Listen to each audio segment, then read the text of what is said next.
name is Beate Gillette. I'm the founder and the creator of the Women's Code, and I am here today in Burbank, California, because I was invited to pitch my idea of the Women's Code about women leadership to Entrepreneur Life, which is a entrepreneur magazine initiative where they have this online show where it's much like Shark Tank, where a couple of investors are evaluating the validity of your idea.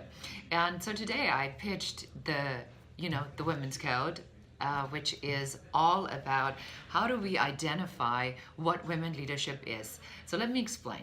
When we look at leadership, right, we believe that leadership attributes that are out there should really be universal and unisex, right? So if somebody leads by these attributes, then they should all be recognized as a leader. The problem is that when we do that and we look at women who lead by these attributes, now suddenly we call women difficult, complicated, and a whole lot worse.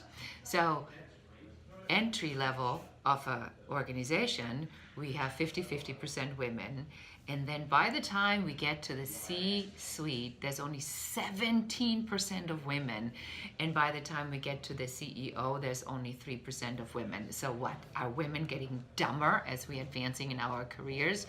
So I thought about this and identified that, the numbers are showing, so there's studies and studies and studies out there that say when there's women on the team, there is a higher ROI, there is higher team intelligence by as much as 50%, and the ROI goes up to like 63%. And we have better teams, we get better creativity, better innovation, better outcomes. So we know women are great to have on teams, but it's not happening, as I just showed you with those numbers. So I was thinking about why that is and what are we going to do about it.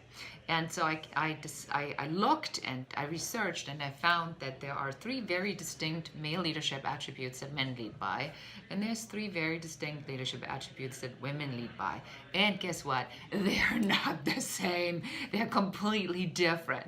So that's what we have to do in leadership. We have to take these attributes that women have and these attributes that men have, and we have to sort of like get them on the same level, so that suddenly when we talk about leadership, it's universal leadership that is based on leadership attributes that are ranging from female-centric to male-centric. So that's my big idea.